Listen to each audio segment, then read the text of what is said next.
आज जागतिक महिला दिन. या जागतिक महिला दिनानिमित्त एक वेगळ्या प्रकारचं आणि वेगळ्या विषयावर आपण एक चर्चासत्र आयोजित केलेलं आहे. या चर्चासत्रात दोघी मैत्रिणी आम्ही सहभागी आहोत. माझं नाव मी यशस्वी राजेंद्र लोहकरे आणि माझी दुसरी मैत्रीण आहे लीना कदम. नमस्कार, मी लीना कदम. आज आपण महिला दिनानिमित्त एक अत्यंत महत्त्वाचा विषय घेऊन आलेलो आहे. विषय म्हणजे महिला सशक्तीकरण हे वास्तव आहे की केवळ घोषवाक्यच आहे. पण मला असं वाटतंय की महिला सशक्तीकरण हे आता वास्तव बनत चाललेलं आहे. माझं थोडं याच्यावर वेगळं मत मांडते मी. हो, महिला सशक्तीकरण हे वास्तव होत नाहीये, बदल होत आहेत, पण अजूनही महिला सशक्तीकरण पूर्णपणे वास्तव झालं असं म्हणणं थोडंसं घाईतच ठरेल यशस्वी. बरं, पण बघा, आपल्या देशाचा जर आपण विचार केला तर आपल्या देशात आपण नारीची पूजा करतो आणि ज्या देशामध्ये नारीची पूजा होते तिथे देवही वास करतो. म्हणून या बाबतीत मला असं म्हणावंसं वाटतं, जिथे नारीची पूजा होते तिथे देवही वास करतो. पण प्रत्यक्षात तिच्या स्वप्नांना का अजूनही अडथळा येतो? हो, पण त्या काही मोजक्या उदाहरणापुरतच मर्यादित आहे. ग्रामीण भागात अजूनही मुलींना शिक्षणापासून वंचित केलं जातं. अगं पण बघ, आता आपण पाहतो आज प्रत्येक क्षेत्रामध्ये आपल्याला मुली पुढे जाताना दिसतात. शिक्षण क्षेत्र, क्रीडा क्षेत्र, प्रशासन विभागात, वैज्ञानिक याच्यामध्ये, जसं पायलट आहे, अशा विविध क्षेत्रामध्ये मुली प्रगतीवर दिसत आहेत आपल्याला, आहेत त्या स्थानी. हो, तुझं बरोबर आहे. पण कागदावर हक्क मिळाले, कायद्याने त्याला आधार दिला, पण वास्तवाच्या रणांगणात अजूनही तीच लढते लढा अपार. अगं बघ, आता सरकारच्या अशा कितीतरी योजना आहेत. आता बघ, आता एकच बघ, आपण टीव्हीवर रोज बातमी वाचतो किंवा एक हेडलाईन असते, बेटी बचाओ बेटी पढाओ. यासारख्या सरकारच्या मोहिमा आहे. त्यामुळे लोकांमध्ये आता अलीकडे जागरूकता यायला लागली आहे. लोक मुलींना शिकवायला लागले आहेत. अगं, जागरूकता वाढली आहे, पण मानसिकता बदलायला अजून वेळ लागणार आहे. अजूनही स्त्रीला घर आणि करिअर यामध्ये संतुलन साधताना खूप संघर्ष करावा लागतो. अगं, तीच उभी आहे कणखर बनून संकटांना देते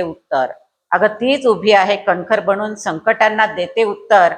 तिच्या धैर्याच्या तेजानेच उजळते प्रत्येक घर. अगं, पण अजूनही समाजात स्त्रीला दुय्यम स्थान दिलं जातं. सुरक्षितेचा प्रश्न अजूनही गंभीरच आहे तिचा.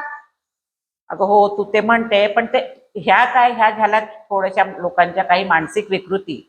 पण आपण स्त्रियांचा जर खऱ्या अर्थाने जर विचार केला तर बघ, आजची स्त्री आत्मनिर्भर झाली आहे. ती स्वतःचे निर्णय स्वतः घेती आहे आणि स्वतःची ओळख निर्माण करण्यासाठी धडपडत आहे. म्हणून मला असं वाटतंय की महिला सशक्तीकरण हे वास्तव होत चाललं आहे. बघ, बोलण्यात सन्मान खूप आहे, तसं नाही, बोलण्यात सन्मान खूप आहे, पण वागण्यात का तफावत? हाच प्रश्न विचारते नारी. कधी मिळेल खरी समता? माझ्या मते सशक्तीकरण सुरू झालं आहे आणि ते नक्कीच वास्तवात उतरत आहे.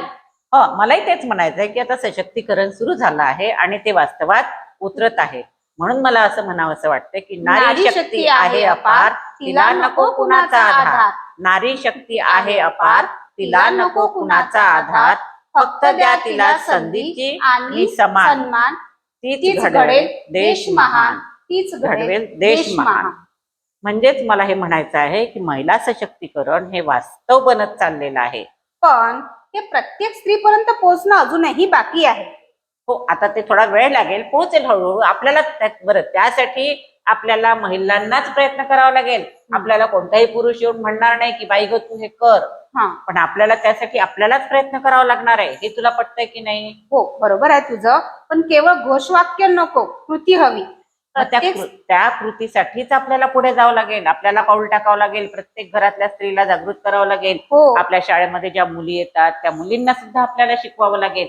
त्यांना आत्मनिर्भर कसं करता येईल, स्वतःचं स्वसंरक्षण कसं करता येईल, यासाठी आपल्याला शाळेतूनच धडे द्यावे लागतील. हो, प्रत्येक स्त्रीला सन्मान, स्वातंत्र्य आणि संधी देणं हीच खरी जबाबदारी आहे आपली. ती आई, ती बहीण, तीच जीवनाचा आधार, तिच्या कर्तृत्वाला देऊया सलाम. हाच महिला दिनाचा सच्चा सत्कार.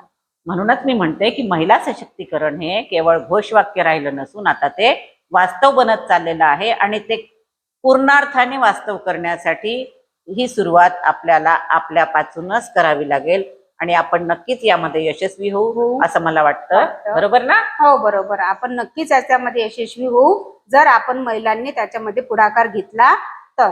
नाही, आपल्यालाच घ्यावा लागेल. करूयात, आपण सगळे मिळून करूया. चला तर आपण सगळे मिळून महिला सशक्तीकरण आपण